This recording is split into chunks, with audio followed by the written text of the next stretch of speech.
first major term is how many albums you may potentially have to commit to the record company.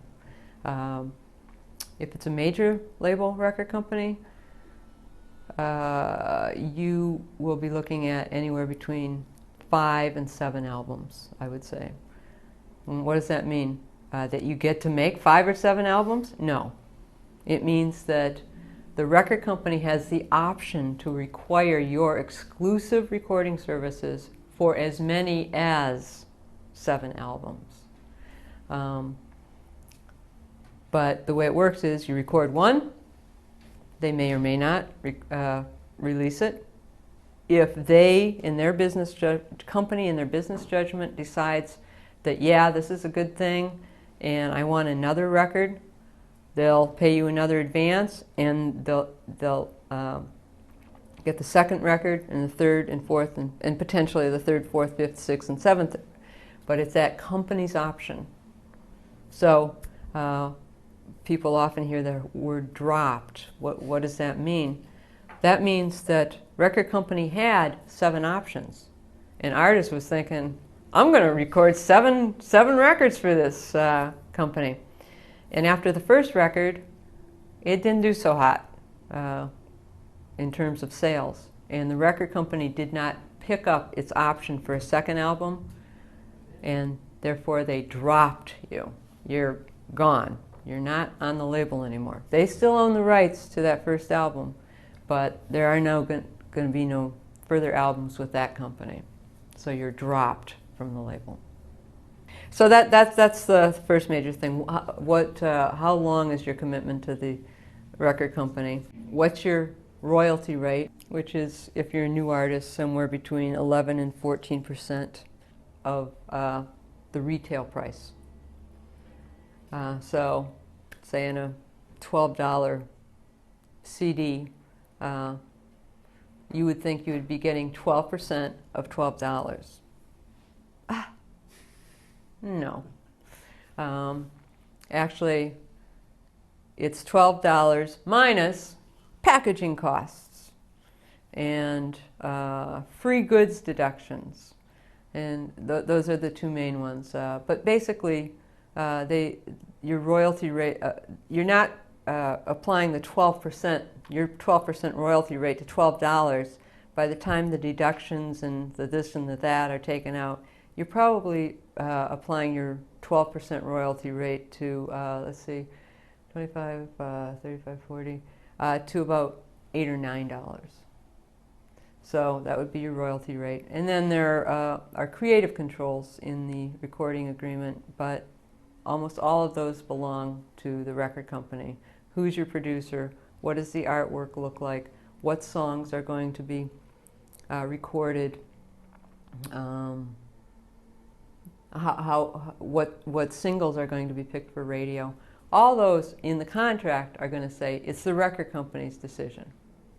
Although, in my experience, on many of those things, a lot of the record companies definitely listen to artists. They're not going to force you into a recording studio with a producer you don't want. They will choose for a single at radio something that you don't think represents you. A release commitment and an agreed budget, agreed pot of money for marketing. As you know, only about 5% of artists ever see a back-end royalty. That astounded me. A few years ago, all the lawyers from all the major record companies, the general counsels were there, and business affairs people, and they said 5% of their artists are getting a royalty check. That means, you know, I always say to people, especially younger people, don't think about that you're going to make any money from a record deal. Chances are you're not. Go buy lottery tickets if you want to make money in the music industry, okay? Because it's a huge risk. But what the record companies do, as you suggest, is market and promote your music. That's what they are, marketing and promotion companies. don't worry about what the royalty rate is, because you're probably never going to see it anyway. But more and more companies these days either don't put your record out. I keep saying record. I know I'm old and everything, but I tend to talk about records in terms of the Copyright Act. The Copyright Act talks about records. So it's not only that I'm old. There is actually is a, can you understand? But many, many times your CD is never released. You sign a deal, you're all excited, you get to go in the studio, you're all excited, and then the record company says, oh, well, we can't sell, we don't think we can sell it, so we're not going to release it. So yeah, I would say that trade the royalty rate for an agreed sum of money that's going to market and promote you, and a release commitment. I represent a number of independent record companies too, so, you know, although I'm mostly on the artist wavelength, I can also see the business reasons, and I think what record companies will say to you is, hey, we sign these artists, we're giving them some money, and we don't know what they're going to come out with, right? Which is why they hire a producer. The producer is supposed to be there to, like, you know, make it artistic, but also make it commercial, so to speak. We don't know, and sometimes we get delivered to us an album which is entirely not what we thought, and God forbid we should try and get one of these tracks on the radio. There is nothing's there. There's nothing there that we can sell. So I think that's the record company's argument, that they're in the business of selling records, CDs, digital downloads, all that stuff, and it's a risky business anyway, so they're saying, if we don't ascertain in our business judgment that there's anything there that is commercially viable,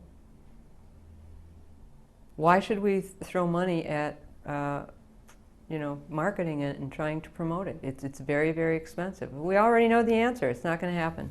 To some degree, each company has their own issues, if you will, or what are things you can give or not give. Some care a lot about mechanical royalties and how much you can give there. Others are less concerned about that. So it's a little hard to answer that generally. The things that obviously go into the basics of every deal that you think about that you know, are the economic ones. Obviously, what royalty you're paying, what advance you're paying, whether you own the master. And while that's not purely an economic issue, it really is, because when you own it, you tend to have more rights, so it translates into what you can do with it and earn money. Also, the length of time you own it. If it's a licensed deal, it's typically going to be for a shorter period of time. Less time to exploit it, less time to earn money on the album. Territory is a big issue. You want to own things worldwide. You don't want to have to share the world. You know, I'll have this country, you have that country. All of these things are always important, and sort of how they mesh together is the result. In other words, sometimes you can offer an artist a bigger advance and a smaller royalty, or the other way around, and it's really how it comes together that you analyze. Recoupment is the process of earning back any monies that were spent in connection with the album, and that could be money spent on the actual recording or monies put into the artist's pocket as an advance. We talk about the company recouping or earning back that money. And that's an important concept, because the artist or the producer, whomever, don't get paid a royalty until they are recouped. Now, it gets a little tricky, because you have to understand what's called the rate of recoupment. I'm just going to give you a figure, make up a figure. If an artist is earning a 16-point retail royalty, that's your royalty. You're going to recoup based on your royalty. I'm oversimplifying a little bit, but there's a rate at which you earn back that money. And different people recoup at different rates. So a producer may recoup at a different time than somebody else recoups, or the artist, or the company for that matter. But until you recoup, there'll be your advance, however much the artist got paid, and however many recording costs, and other costs that are considered recoupable costs, such as certain marketing costs. So until that is earned back, you will not get monies beyond what you got up front, which is the upfront advance. Probably a good percentage do not. What percentage that is, it's hard to say, and that really depends also on the genre of music. You know, if you do huge deals where there are big advances, there's going to be less chance of recouping, unless the artist really hits. If you do a smaller deal, or then the budgets tend to be more tightly controlled, like they can be in the jazz world, you can see more artists recouping. You do have to sell, obviously, and if you're not going to sell, you don't. But if you really keep it tighter, and that's specific to labels sometimes and to genres. Absolutely, and it's not so much that you necessarily focus on recoupment, because as I was saying before, different people recoup at different rates, and it's actually possible for a record company to start earning money before the artist recoups, because again, the artist is recouping just at what they're earning off of the album, and the artist doesn't earn as much off of an album as the record company does.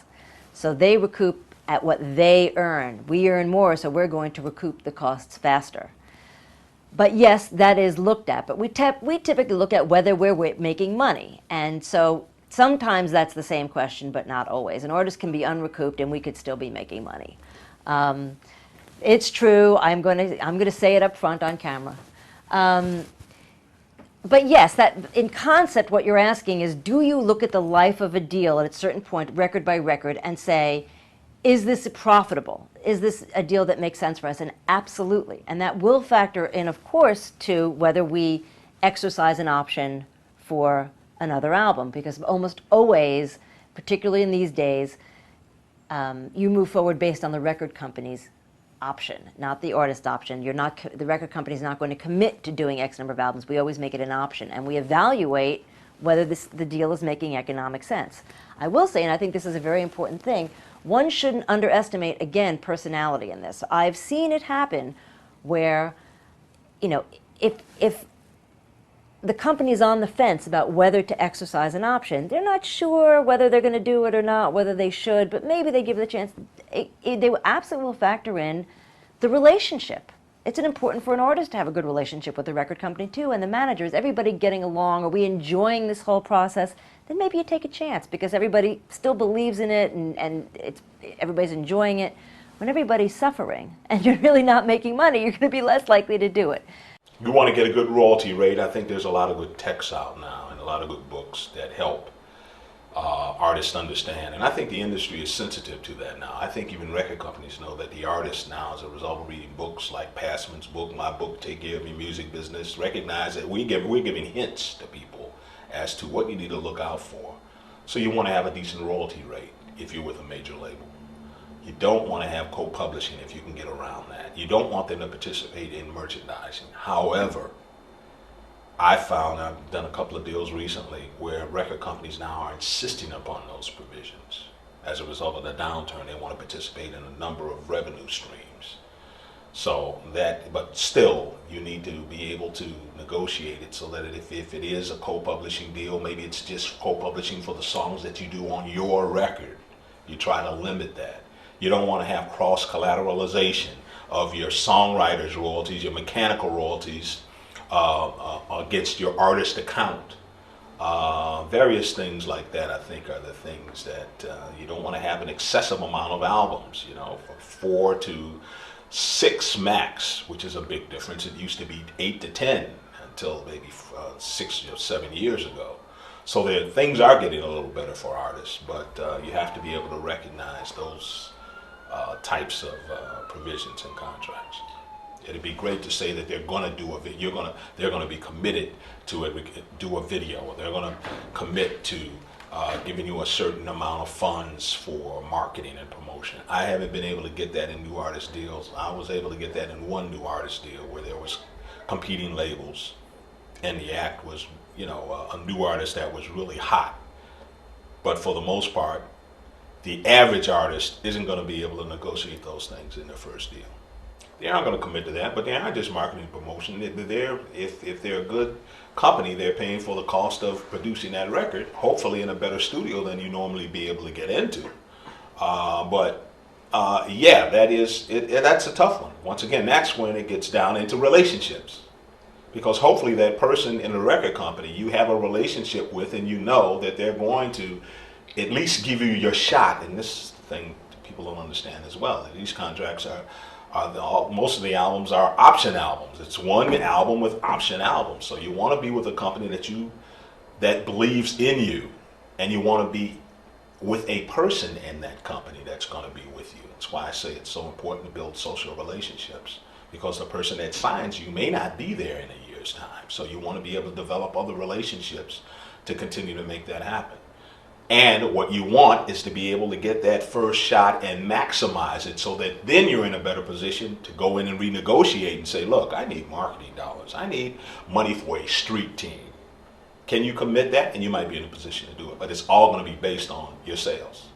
The deals over the last few years have been changing in the sense that while the basic structure is the same, the deals have gotten much more difficult. There are fewer of them. The record companies are spending less money.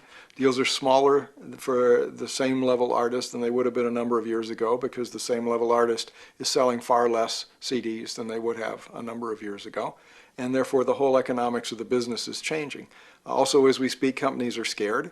And when they're scared, they tend to cut back and not spend the way that they did, which is understandable. They need to do it to survive. And that, in a sense, is healthy in the long term, because it makes for a tighter business, but it's also painful in the short term.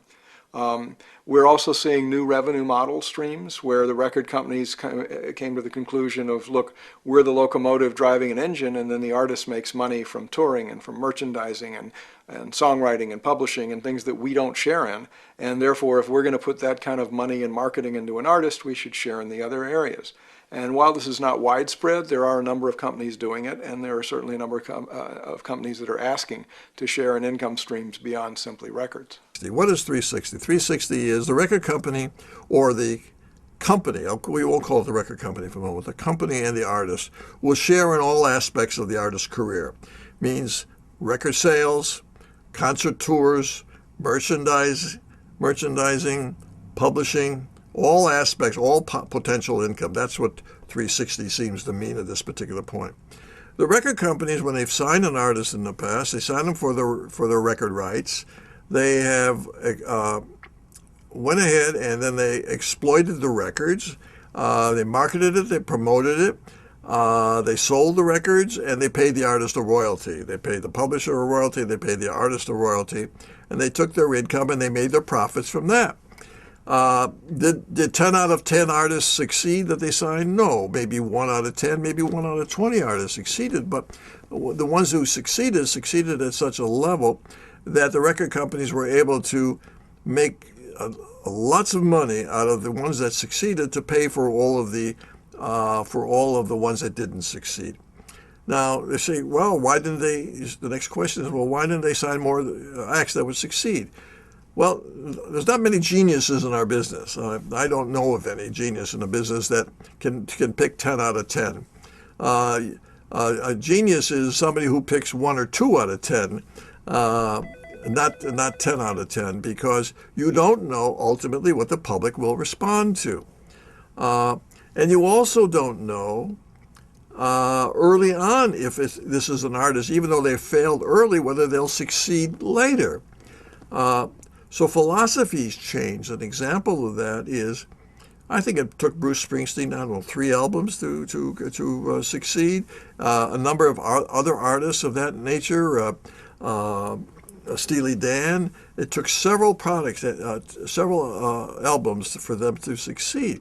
The companies believed in it, they stayed with it, and ultimately they succeeded. Today, the philosophy is if they don't succeed on the first album or the first couple weeks of the new album, they drop it. So they don't know whether they have a viable artist or not, because they're not staying with it long enough.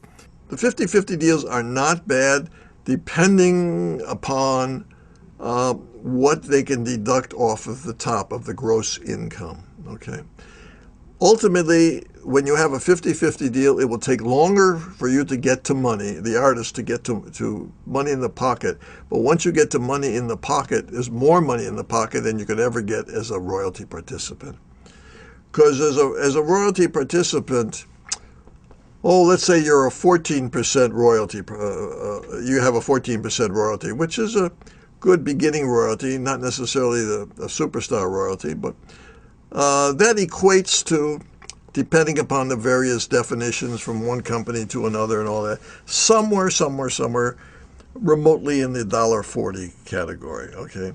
But the record company, before you get your $1.40, they're recouping any advances they pay you. They're recouping the recording costs. They're recouping some of the promotion costs. They recoup 50% of the video costs.